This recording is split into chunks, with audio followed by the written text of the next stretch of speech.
My name is Harry. I'm from London. Meghan Markle here.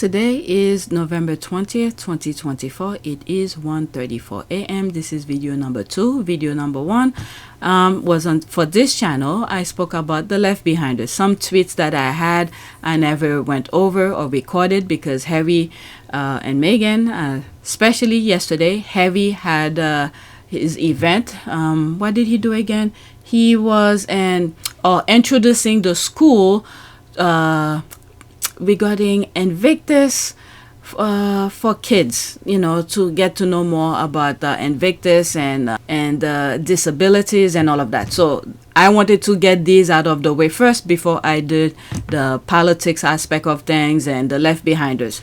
All right, so now we're gonna focus on politics. I have about not much. I don't want this video to be long. 1, 2, 3, 4, 5, 6. Oh, I add to it 6. So 6 tweets to share with you, and the first one will be a video from The View. So let's look at the background. 4,447 subscribers, new subscribers welcome, estimate revenue $107.35, analytics, okay, 648 views in the last 48 hours. If you guys want to support my channel, please subscribe, and if you want to support me further, be a member or donate to my PayPal or Cash App.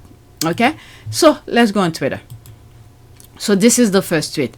Anna basically shut Alyssa down for normalizing this bum and his nominated unqualified cabinet picks. Okay, 2 minutes and 11 seconds. When was that? That was since the 18th. I kept on pushing it back from recording, from sharing it. I hope good people work for him. We need to stop demonizing people because they supported a man who just became president of the United States. We should hope good people are around him and smart journalists are challenging him. Oh my God. Did we forget where his first cabinet people were telling people how horrible this guy was? When it's... Okay, let me listen to this. Well... Look, there is a sobering reality, right? Which is that we have, in 2016, I think people voted for the unknown and voted thinking maybe the gravitas of the office was going to change him. It didn't. I agree with her so far, yes. Like Mark Cuban, voted for him. They thought that, yes, he will be something different. But they learned after his first presidency. So we have to be naive about that, and especially people who work for him. Under him, we're saying don't vote for him. He tried to kill his own vice president. We need to forget about all of that. Oh my God. In 2024, people voted knowing who he was. That's right. And nothing that he is doing, as concerning as I find it and disturbing as I find it, should be shocking, because he told us he was going to do these things. Yeah. He was surrounded by the people he's appointing, and he is keeping to his word, and people voted for him knowing that. And so it's hard. It's a sobering truth. It's hard to reconcile that with what we have been doing for the last 8 years. I will never sit with him. I don't think I'm gonna have to. I don't think I'm gonna have to make a decision, because I don't think I'm ever going to get invited. And listen, the truth of the matter is, as we know around this table, that it is hard to criticize and denounce the abuses of power by Donald Trump when he is president. We have been there before. It means threats. It means death threats. It means retribution against your family. It means crazy things showing up at your house. It means lawsuits. It means all sorts of things. We've done it before, and if we have to do it again, we will do so again. I think there's a lot of people who are probably looking at what Joe and Mika did and find it opportunistic. There are people who change their stripes, or maybe their spots, I should say, today, depending on who is in power and what benefits them. I don't know that that's what they are doing. And to me, it's a to be determined situation because right now it's the transition. We don't know what he's going to do as president. We don't know what they're going to do if he commits abuses of power as president. So, you know, everybody has to live with their decision. Everybody has to look at themselves in the mirror. I'm good. I agree with her. I agree with her.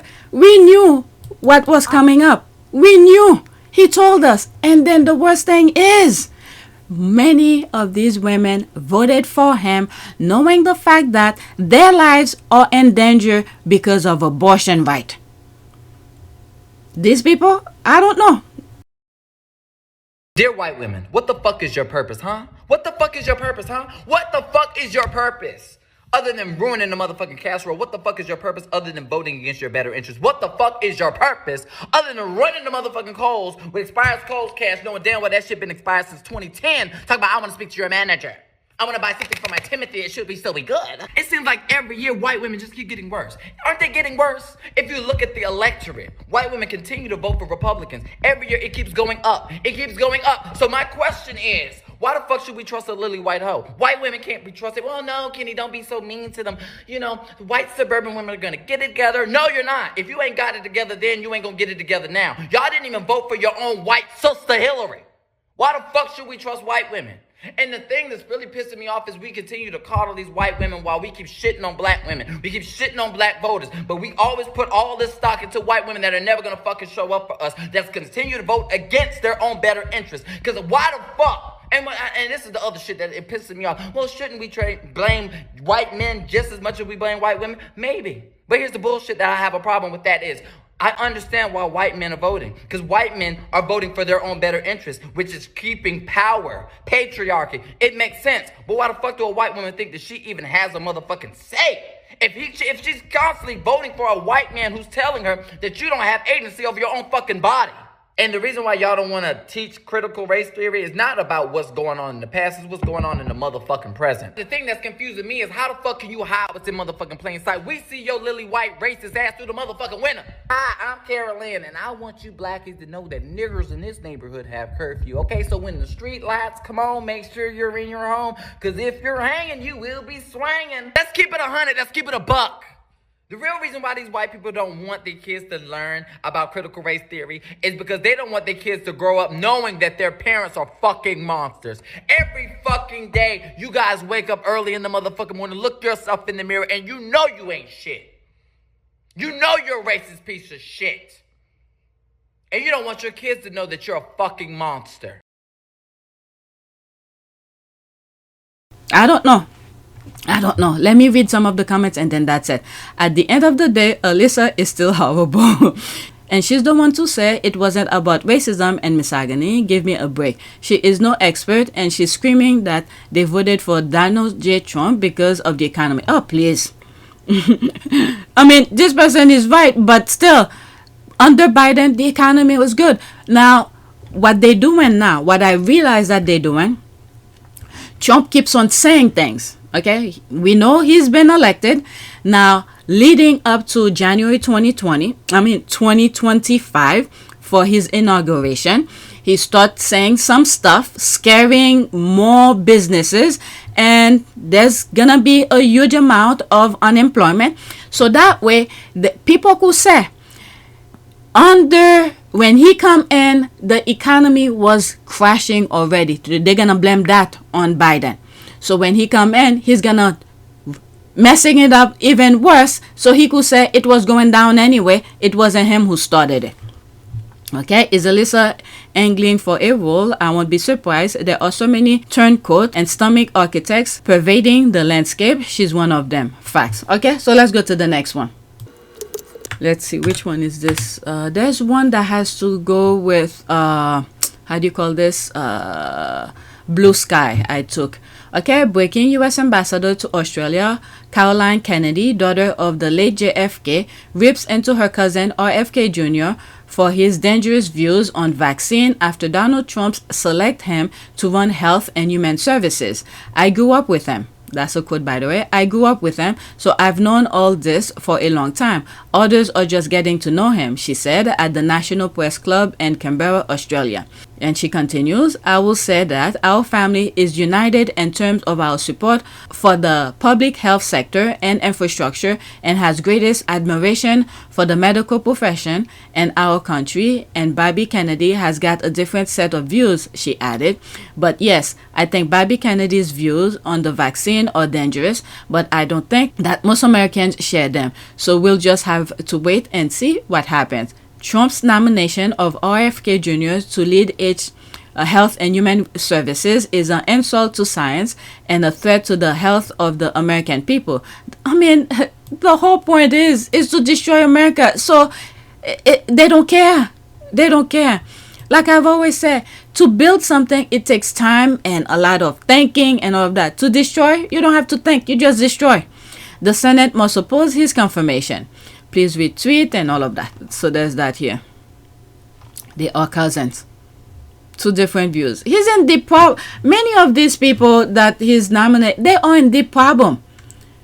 What did they do to make them to be in that state of mind? And with Joe Scarborough, I just can't believe it. All right, next tweet. This one, I'm not going to go in the comments. So this, when I saw, I was shocked. And I shared something similar to that on my community board. I mean, this guy on his show, he's always showing how tough he is, disrupting people and all of that. The only thing I had respect for, he just shattered now. If you've been watching some of my videos where I say I have great respect for him because he was one of the very first people, one of the first person who denounced Trump's kind of presidency. He was like, he's no longer a Republican because this is not the Republican Party that he grew up in. And then that reaffirmed me furthermore in one podcast not too long ago, leading up to the election. I heard Michael Steele talking to one of his guests in his podcast about when the Republican Party come with a narrative, they expect every Republican to run that same narrative. If they be asking them or they doing interviews, they have to run the same narrative. But for some reason, Joe Scarborough was the only one who did not go along because that's not what he believed in. This is something that Michael Steele once said not too long ago in one of Michael Steele's podcasts leading up to the election. Okay? So now when I saw this, I was like, what? What did they? I don't know. If they have something on him or they just scare him. I don't know. Okay, by the way, just wait until Maddow says nothing about this tonight. I don't know if Maddow came and said something. Alright, okay, but Jesus is bloated. Alright, so I don't even want to go to the comments. I'm just going to focus on what I've said. Now we're going to go to, I don't want to put videos. YouTube is really, okay. I don't want to read long things. I want this video to be short. Okay, we're going to go to Bluesky. That's the new Twitter. Okay, that's this. Let me open a new one because there's something I'm doing here. I don't want it to, let me pause. You know what? Just put the link. Okay, so this is talking about Joe Scarborough. So this is Midas Touch, never obey in advance. Morning Joe meeting with Trump was driven by fear of retribution from incoming administration, sources says, CNN Business. According to two sources with direct knowledge of the matter, Scarborough and Brzezinski were credibly concerned that they could face governmental, what is that? Okay, so that's an article. I'll leave the link in the description for you guys. How long it is? It's not that long. Okay, so let's see here. Okay. Morning Joe co-host Joe Scarborough and Mika Brzezinski announced Monday in dramatic fashion that they went to Mar-a-Lago last week for a fence meeting with President-elect Donald Trump. Then the pair spent the rest of the day dealing with the uncomfortable blowback. In private conversations, Scarborough argued that having FaceTime with a world leader is a no-brainer. Some of his MSNBC colleagues agree, but there was more to Mar-a-Lago meeting. According to two sources with the direct knowledge of the matter, Scarborough and Brzezinski were credibly concerned that they could face governmental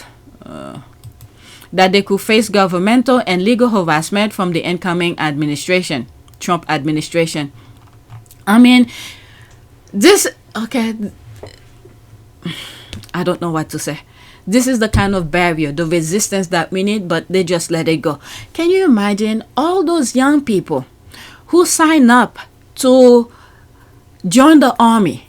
They risk their lives for these people to live freely. Now we are here where they're trying to grab democracy from us. And these people who were supposed to tell us the truth, the news, and they just give it up. And, oh my God, I can't believe it. Let's say allegedly, if this is what is being written, is true. No.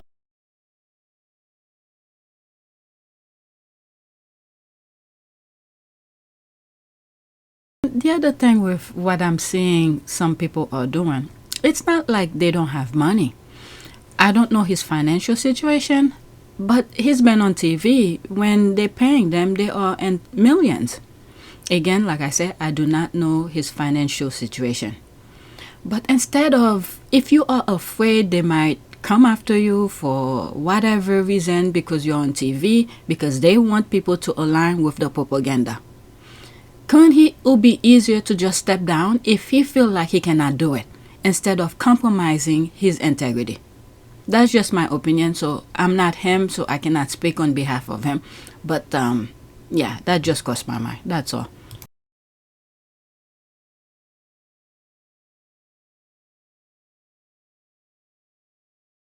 Knowing that Trump has threatened retribution against his perceived political opponents, and that Trump has promoted lies about Scarborough and Brzezinski in the past, the MSNBC host decided to reach out to the... Oh, so they're the one who reach out to the president-elect, the source told CNN. The two sources generally agree with Scarborough and Brzezinski's impression of the situation at hand, namely that the incoming Trump administration could use his wide-ranging powers to punish people deemed enemies. My God. Trump allies Elon Musk vote on X overnight, and a post supporting Matt Gaetz for Attorney General that America needs Gaetz to put powerful bad actors in prison. Well, he needs to put himself in prison because there's some stuff that's going on that he did with underage, with minors. Within MSNBC, one of the country's most prominent progressive media brand, there are a variety of opinion about what Trump and his allies might do. This is another part where to blind the people, okay? He just want, you know, people to be on his side to spew lies to the people. I mean, from my understanding, I think their rating went down after the election for saying lies. Not just MSNBC, including CNN as well. For that reason, there are a wide range of feeling about the Morning Joe meeting, according to half a dozen employees who spoke on condition of anonymity. Some hosts and employees took a real politic views of the matter, saying that access to the president-elect is a valuable part. Oh my God, this is the same thing with the UK tabloid having access to the royal family. This is the nonsense. I'm telling you, the UK sent their best to train over here. Oh my God, we're in deep shit. Some hosts and employees, okay, I read that. Valuable part of reporting and covering the news. Others said the meeting was troubling early sign of capitulation to a political leader who MSNBC has portrayed day after day as would-be dictator. Okay, so there's more. Okay, that's it. We have an idea. Back to this. And he continued, 90% plus of our followers said they will no longer be watching Morning Joe. Read more. So there's that. I don't want to go into that. Are you sure it's only 90%? That seems a little low. Well, why no? Polls are verging on facts, right? Totally reliable. They are cowards. Yeah, I think so too, for quickly not even fighting back because they fear that he's going to scare them. Oh my God. Again, the soldiers who have died and fought for democracy, and these people are easily giving it up. This is the worst thing. All right, whatever is there, and then move on. Yes, they are. They have the money to do that, whilst we peons have to put up with him. Okay, money and kissing ass won't save them. There's the laugh here. They're quite silly for believing that. Trump thin skin will let it slide.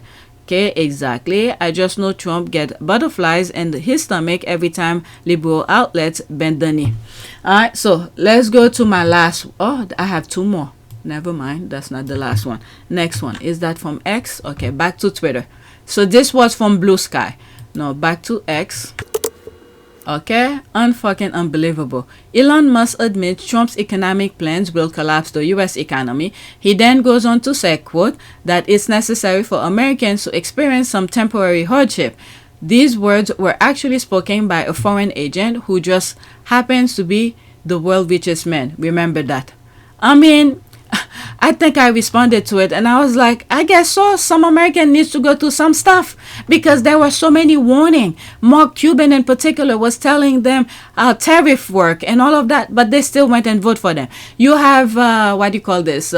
Women. They know their lives were at stake for, Roe versus Wade being overturned because it's not just, being abortion, death, health care.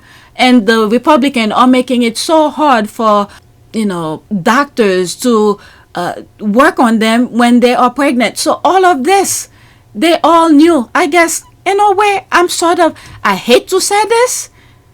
Maybe he's right. So American could understand and value that democracy. But you see, like the one that I just read a few minutes ago from Scarborough, easily bend the knees. Okay, meanwhile, they have people who risk their lives, did the ultimate sacrifice for us to have that democracy that we have. And so many people just give it up. So I guess we need to go through some stuff to understand. Like I've said in some old videos, in order for some people to understand, they have to go through it. When you try to prevent them because their life have been so perfect, they can't comprehend or wrap their heads around certain things that could possibly happen. So I guess they have to go through it.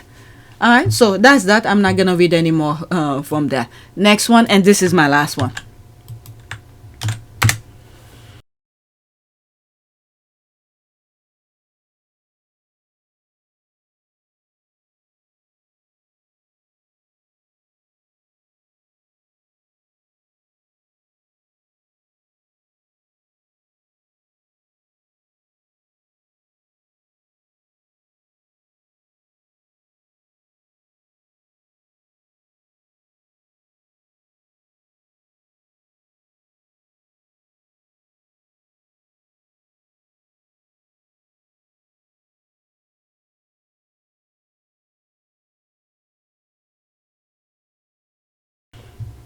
Okay, so that's me. They know an announcement is about to come. They just want to get ahead of the narrative. Okay, so this is my comment to this. What was that about?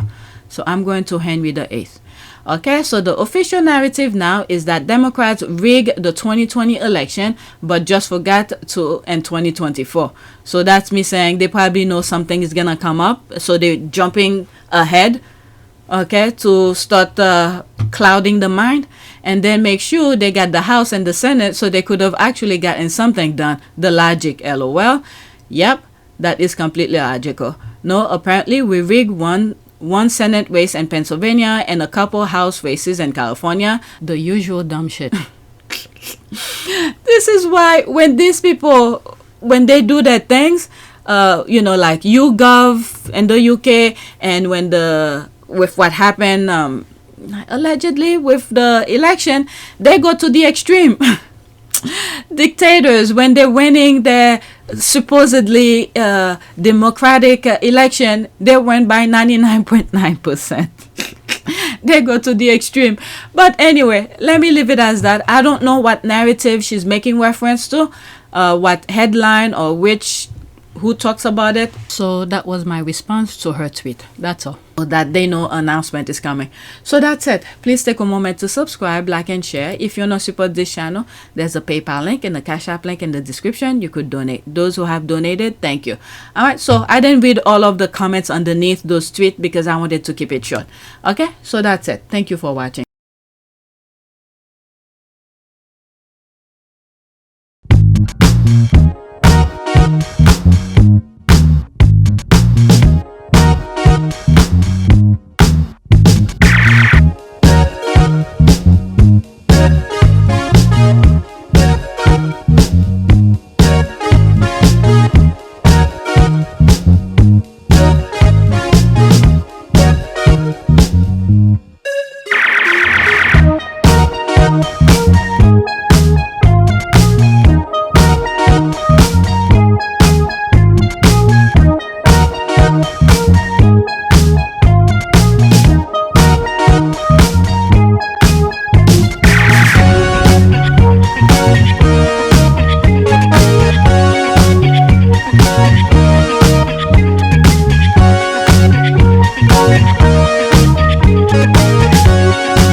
Livanaka. It is a great privilege to be with all of you today.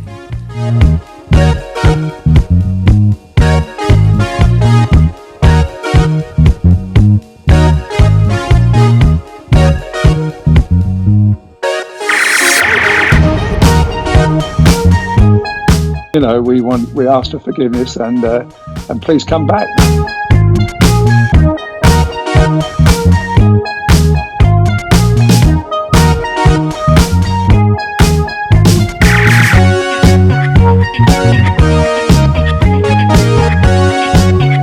As you saw me find the love and happiness that I'd hoped for all my life.